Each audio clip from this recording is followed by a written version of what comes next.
Buruh tani mahasiswa rakyat miskin kota bersatu padu rebut demokrasi, tegak tempita dalam satu suara demi tugas suci yang mulia. Hari-hari esok adalah milik kita, terciptanya masyarakat sejahtera. Terbentuknya tatanan masyarakat Indonesia baru tanpa beban. Buruh tani mahasiswa rakyat miskin kota bersatu padu rebut demokrasi, tegak tempita dalam satu suara demi tugas suci yang mulia.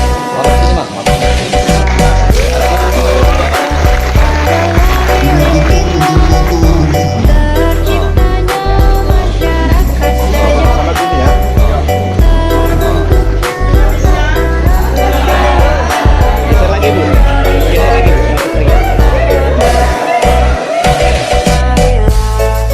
Kawan, mari kita kabarkan di tangan kita tergenggam arah bangsa.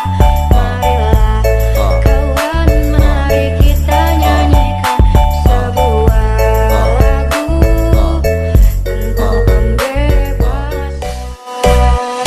Di bawah pesakit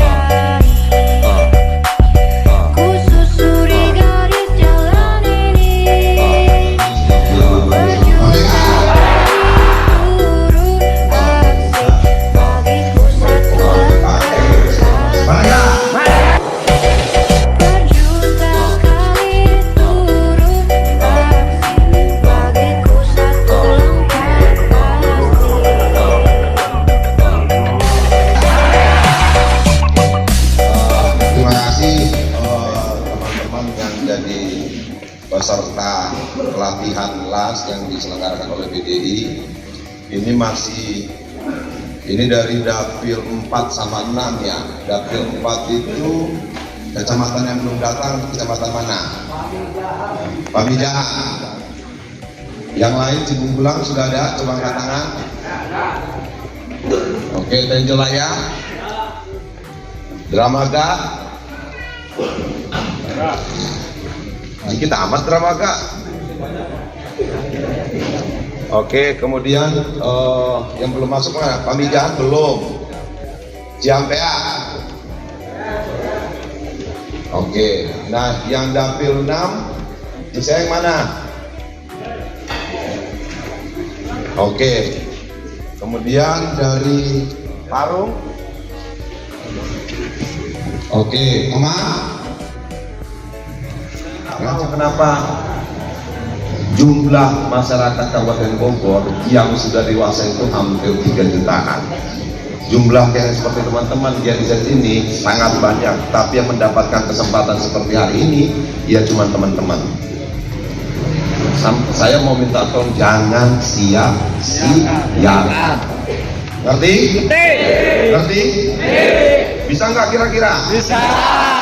Ini kalau gue lihat wajah-wajahnya ini pada setiap harinya pasti bangun siang ini. Bener nggak? Bener nggak? Bisa nggak lu bangun pagi sampai selama 10 hari ke depan? Yakin?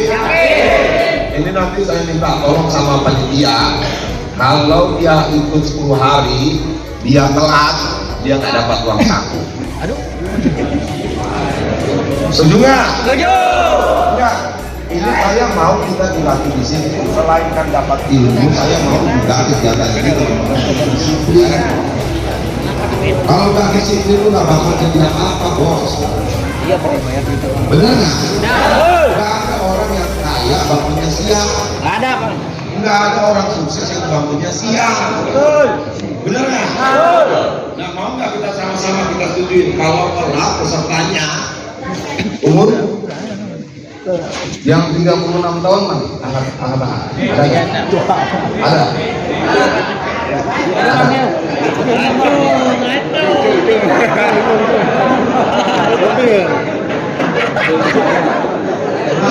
dulu. Rencananya apa ya? Latihan bang. Kenapa nggak jadi cawapres?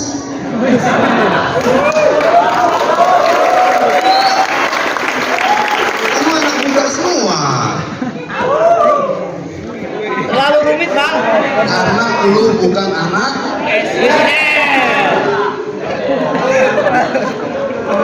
Kalau lu anak presiden mungkin lu semuanya jadi cawapres. Artinya kayaknya itu tidak untuk anak muda. Karena di sini ada ratusan anak muda yang tidak bisa jadi cawapres karena dia bukan anak presiden. Oke, itu intervensi pagi hari ini. Ya, Bapak ini. Saya cuma ingin menunjukkan bahwa ada ratusan anak muda lain yang tidak punya kesempatan yang sama karena dia bukan anak presiden. Itu masalah buat kita, masalah buat bangsa ini. Kalau dia berlaku sama ya sama saja semuanya. Dan di depan saya saat ini ada ratusan anak muda yang ternyata ikut latihan ngelas, bukan menjadi. Oke teman-teman, terima kasih sudah berkumpul di sini. Yang disampaikan dulu benar. Berkali-kali dalam banyak kesempatan saya selalu katakan, siapa sih yang bisa mengalahkan orang pinter? Siapa? Orang rajin. Orang rajin. Siapa yang bisa ngalahin orang kaya? Orang rajin. Orang rajin bisa mengalahkan orang pintar, orang kaya, bahkan orang beruntung. Nah, rajin itu bagaimana? Dalam segala hal. Nanti selesai pelatihan dikasih mesin las ya Wok ya, dikasih mesin las. Apa yang akan terjadi nasibnya dengan mesin las ini? Banyak kemungkinan. Ada yang dijual,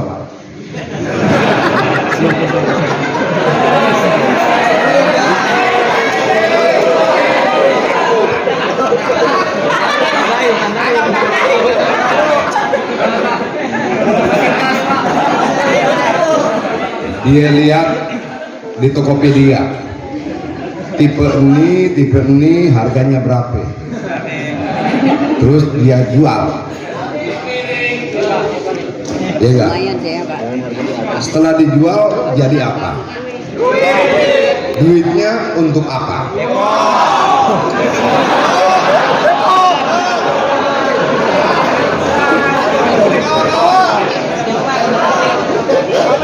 Jujur ya.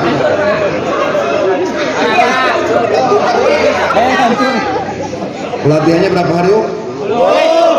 10 hari pelatihan. Habis itu dikasih mesin las.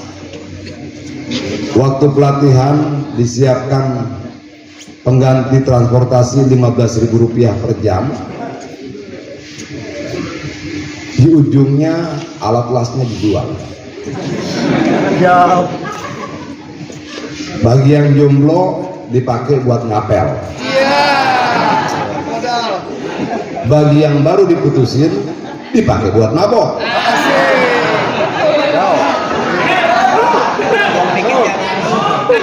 Lu ketawa kenapa? Pengalaman pribadi? Hah?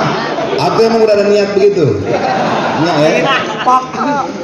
Oke, lalu 2-3 tahun kemudian ketemu lagi dan bilang negara tidak memberikan kesempatan apapun pada kita.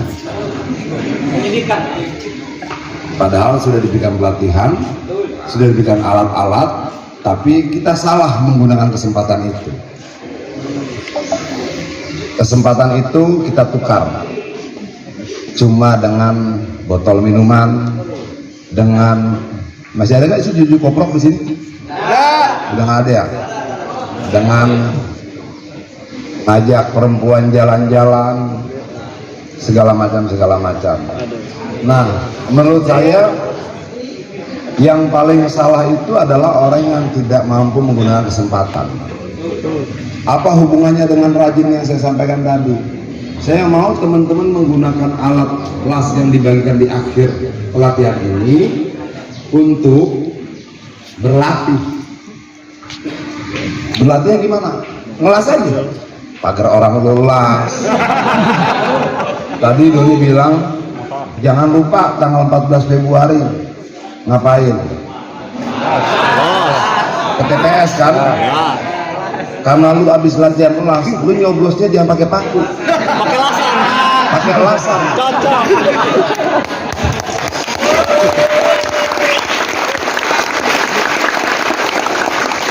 Lalu ditanya sama orang KPPS-nya, kenapa lu pakai mesin las ngebolonginnya? Biar kagak salah, biar lubangnya gede. Nah, kalau teman-teman berlatih tiap hari, kemampuan itu akan meningkat dengan sendirinya. Latihan aja. Tadi gua ngeliatin ini, ada gak nih yang kira-kira besinya perlu kita las ya? Kalau ada, lu izin sama yang punya lapangan futsal, bang kita benerin bang. Gue senang banget ya punya tempatnya bang. Lu seneng banget. Dia dapat kesenangan, lu dapat latihan. Jangan semuanya harus serta-merta bentuknya uang saat itu, salah. Lu melihat, lu pulang ke rumah ada orang pagarnya udah miring-miring, lu sentil, kalau bunyinya bunyi besi kling, lu samperin, bang gua lasin bang ya. 1 hari, 2 hari, 3 hari, 1 minggu, 1 bulan, begitu aja terus. Lama-lama, nama lu siapa? Fikri. Nama-nama, lama-lama kalau ada orang nanya rumah Fikri, orang nanya Fikri siapa? Fikri las. Artinya udah mulai dikenal di kampungnya. Nah itu yang gue bilang salah satunya rajin. Rajin apa? Rajin mempromosikan diri lu. Ada duit beli apa? Kawat las. Lu ngelas aja. Kalau lu udah ngelasin pintu orang, pagar orang 50 orang di satu kampung, gua berani yakin semua sekampung itu ada besi patah nyarinya lu. Modalnya rajin aja. Selalu ada pengorbanan di awal kok. Nggak ada itu ceritanya tiba-tiba lahir langsung untung kecuali anak presiden. Kalau tampang begini kan jauh. Mirip-mirip kita juga kan, kulit-kulitnya apanya segala macam. Artinya kita bukan orang kaya, tidak dilahirkan sebagai kelas yang istimewa. Kita bisa survive, bertahan hidup dan bertarung dan memenangkan pertarungan karena kita rajin. Dan kalau itu bisa terjadi sama gua, sama Doni, kenapa nggak terjadi sama teman-teman? Pasti bisa, mungkin di bidang yang berbeda. Nah, bidangnya bisa tidak sama, rajinnya harus sama. Seringkali anak muda itu rusak kepalanya karena pengen kayanya cepet. Udah dia coba kemana-mana kagak kaya-kaya, dia mabuk. Kenapa? Biar bisa tidur berasa kaya. Tapi selesai di situ doang. Nah, gue berharap kalau masih ada yang doyan minum, berhenti. Itu tidak akan memberikan apa-apa sama kita. Selain buang-buang duit, buang-buang waktu, membuka peluang ribut sama orang lain. Kalau tidak ada untungnya sama sekali, jangan dilakukan. Waktu yang dipakai buat yang tidak betul, kita rubah untuk menjadi yang betul. Mulai untuk berlatih, latihan saja. Mungkin untuk sementara cuma itu yang bisa kita berikan. Tapi lu percaya tidak percaya, saat gue seumur lu, gue tidak dapatkan kesempatan ini. Jadi tadi gue berpikir siap duduk di depan, lu jauh memiliki lebih banyak kesempatan dibandingkan gue di saat di umur kita sama. Nggak ada tuh yang mengundang gue untuk ngelatih las. Nggak ada tuh yang kemudian mengajarkan kita keterampilan, kemudian memberikan fasilitas alat-alat untuk kita berlatih di rumah. Lu dapatkan itu. Artinya di usia yang sama sepertinya lu lebih beruntung dibandingkan gua. Nah sekarang tinggal semuanya di tangan lu. Mau lu gunakan maksimal atau tidak. Lu mau berlatih benar-benar atau tidak. Kenapa? Pasti capek. 9 jam 9 kali 45 menit, 1 jam pelajaran 45 menit, berarti 6,7 jam setiap hari. Lalu di sini, tadi Doni tanya, bagaimana kalau yang telat uang sakunya dipotong? Ada yang nggak setuju. Loh kok kita berkompromi dengan kemalasan?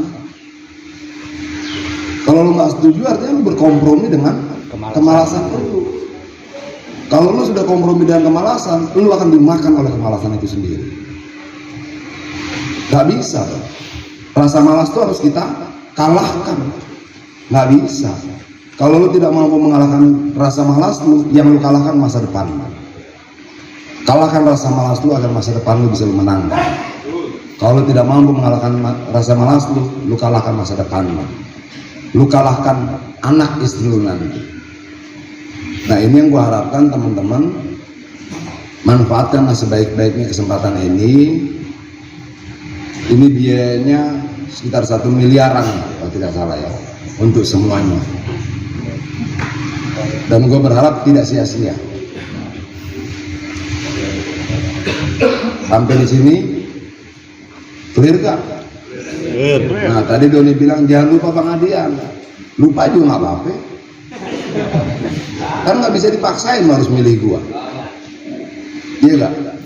Kalau kemudian di luar sana ada yang lebih baik dari Adian, kenapa harus pilih Adian? Lu harus memilih yang terbaik buat lu. Lu bandingkan, oh ternyata, tapi jangan bandingin mukanya ya. Karena gua pasti kalah. Kalau lu bandingin tampangnya, mukanya, gua pasti kalah. Nah, lu bandingkan dong sama yang lain, mana yang lebih baik, mana yang lebih mempedulikan rakyat. Kalau ternyata ada yang lebih baik dari Adian, jangan pilih. Kenapa? Rakyat harus mendapatkan yang terbaik. Tidak cuma karena kita kumpul-kumpul lalu gua buruk lu pilih, nggak boleh. Blow on itu. Yang gua minta bandingkan, tapi jangan tampang. Karena kalau lu bandingkan tampang, gua kalah sejak awal. Jelas ya? Begitu juga kalau Doni. Kalau kemudian ada caleg lain yang lebih baik daripada dia, jangan pilih Doni dong. Lo harus memilih yang terbaik buat lo. Harus ada yang peduli buat lo. Misalnya begini, Adian bikin pelatihan mas. Oke, ternyata ada lagi yang bikin pelatihan menerbang. Oh, lebih keren itu. Ya enggak? Adian bikin pelatihan las. Yang lain bikin pelatihan las, bawa order las. Ya lu pilih dia. Jelas? Jelas ya? Pilih yang terbaik buat rakyat. Kalau ada yang tidak cukup baik buat rakyat, jangan dipilih. Jelas? Biar rakyat nggak menyesal. Biar kemudian seluruh calegnya berlomba berbuat baik untuk rakyat. Bukan berlomba bikin acara. Kita bikin acara melas 10 hari, mata merah-merah. Yang lain bikin acara dangdutan 10 hari. Akhirnya perlombaan kita bikin acara. Jangan dong. Perlombaan kita adalah bekerja sebaik-baiknya untuk rakyat. Jelas ya? Nah, teman-teman, apa yang harus kita pastikan adalah datang ke TPS tanggal 14 nanti. Pastikan. Kenapa? Saya sedang berjuang karena kalau kemudian seluruh kertas suara itu tidak dipakai sekitar 20%, maka akan ada 48 juta kertas suara se-Indonesia yang bisa tidak dipakai karena orangnya nggak datang, orangnya sakit, orangnya keluar kota dan sebagainya. Nah, dengan 48 juta kertas suara itu sulit bagi kita untuk mencegah kecurangan. Nah, saya mau pemilu demi pemilu menjadi lebih baik.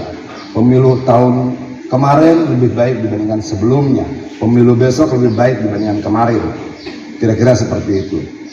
Bagaimana caranya? Teman-teman, dengan hormat saya minta menjadi saksi yang tidak dibayar. Jadilah saksi sejarah di TPS masing-masing. Di TPS tuh pencoblosan pas mau penghitungan suara lu datang lagi, lu foto-fotoin aja semuanya. Punya handphone kan? Rata-rata pegang handphone kan? Iya, foto. Kalau lu nggak keberatan, kirim fotonya ke Doni. Kenapa gua pengen mengontrol agar kecurangan setiap pemilu semakin lama semakin turun, sehingga pemilih yang menang adalah pemilih yang berangkat dari pemilu yang jujur. Kenapa? Karena kalau orang sudah menang dari kecurangan, dia akan mempertahankan kekuasaannya juga dengan kecurangan demi kecurangan.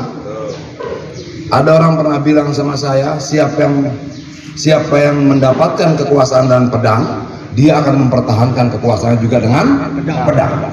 Siapa yang mendapatkan kekuasaan dan kecurangan, dia akan mempertahankan kekuasaannya juga dengan kecurangan. Nah, kita tidak mau dipimpin oleh pemimpin yang curang. Bagaimana caranya? Jadilah saksi sejarah di TPS masing-masing.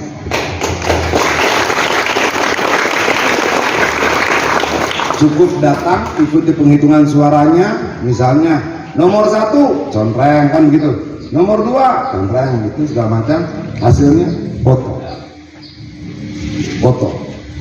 Kalau ada kecurangan, ada intimidasi, ada ancaman, yang ngancem foto. Misalnya dia ngancem, lu ngancem gue lo, di foto. Kalau ada yang maksa harus milih si A, si B segala macam, rekam. Senjata itu sekarang namanya handphone. Pakai, jangan cuma dipakai buat main slot. Ya. Yang gue minta begitu bos. Kenapa? Kita ini capek. Kemiskin yang kita wariskan setiap tahun itu bukan perbaikan, tapi kemiskinan demi kemiskinan. Anak buruh akan menjadi buruh, anak buruh tani menjadi buruh tani, terus saja. Yang miskin melahirkan kemiskinan.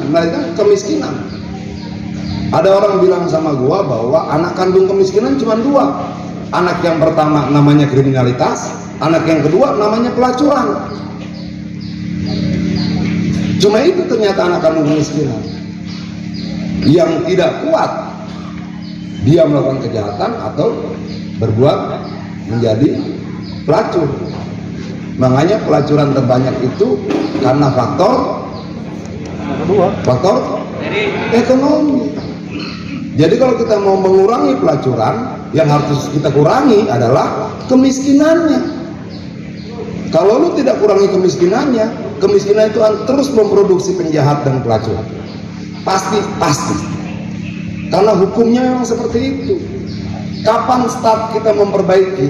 Tanggal 14 Februari.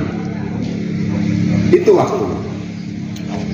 Jangan lu berpikir pemilu itu cuma datang, nyoblos, terus pulang ke rumah, celupin tangan di tinta, pulang ke rumah. Emang pemilu gitu doang? Enggak. Hanya orang yang tidak mengerti lah yang kemudian melihat pemilu adalah datang ke TPS, nyoblos, celupin ke tinta, pulang. Tidak.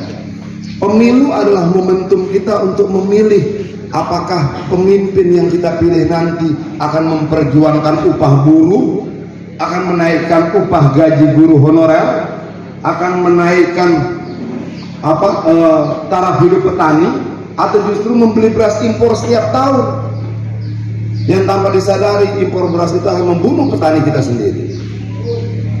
Apakah kemudian yang nanti Indonesia ke depan akan menjadi Indonesia yang menghargai rakyatnya atau justru tidak menghargai rakyatnya? Kapan kita putuskan? Tanggal 14 Februari. Tanggal 14 Februari kita putuskan, tanggal 15 Februari kita sedang menitipkan nasib kita, nasib beras, nasib harga telur, nasib harga makanan, nasib berapa rumah kontrakan, nasib harga listrik dan sebagainya pada orang yang kita coblos tanggal 14 Februari. Jangan salah. Artinya pemilu tidak cuma sekedar datang ke TPS, mencoblos kertas suara, nyelup jari dan pulang. Tidak. Tanpa kalian sadari, hasil pemilu itu yang akan menentukan apakah upah buruh naik atau tidak di kemudian hari. Hasil upah buruh itu akan menentukan berapakah harga beras, berapa harga telur, berapa harga garam, berapa upah petani, apakah terjadi penggusuran banyak atau tidak. Itu ditentukan oleh siapa yang memimpin yang kalian pilih di TPS 14 Februari nanti. Pilih baik-baik. Pilih baik-baik. Jelas ya? Jangan kemudian karena hari Valentine kan, malamnya lu ngerayu, lu nembak, ditolak, lu pulang tidur sampai sore. Bisa gak itu? Bisa. Kenapa nangisnya lama bener? Iya nih, iya nembak dia. Mati orangnya. Tanggal 13 malam. Iya gak? Kagak diterima, ditolak. Dia nangis sampai jam 5 pagi. Sedih, salah saya apa? Dia ngaca, kayaknya gak jelek-jelek amat gitu kan. Dia lihat garis tangan, kayaknya potensial kaya, dia bilang begitu kan. Kenapa ditolak? Itu dia pikirin. Dari sejak ditolak sampai jam 5 pagi, jam 6 baru tidur, jam 3 sore baru bangun, TPS sudah tutup. Nah, jangan tukar masa depan kita dengan tidak datang ke TPS. Tolong datang ke TPS. Penuhi TPS dan jadilah saksi di situ. Permintaan gua cuma itu. Kalau bagaimana setelah pelatihan itu terserah bagaimana lu memanfaatkan kesempatan. Tapi yang gue minta datang ke TPS tanggal 14 Februari, jadilah saksi di TPS masing-masing. Saksi siapa? Saksi suara lu, bukan saksinya Adian. Adian punya saksi sendiri. Saksi suara lu, saksi suara keluarga lu. Jelas ya? Mau? Mau? Neng, saya sudah punya istri dan 2 anak. Tolong mandangnya biasa aja.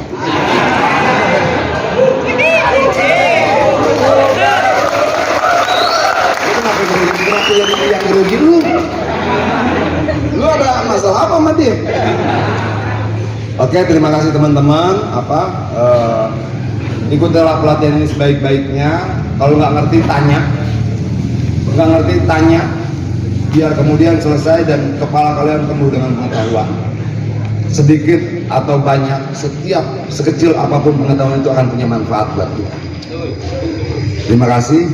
Assalamualaikum warahmatullahi wabarakatuh. Merdeka. Belum dibuka ya? Langsung ya. Dengan ini acara pelatihan saya buka.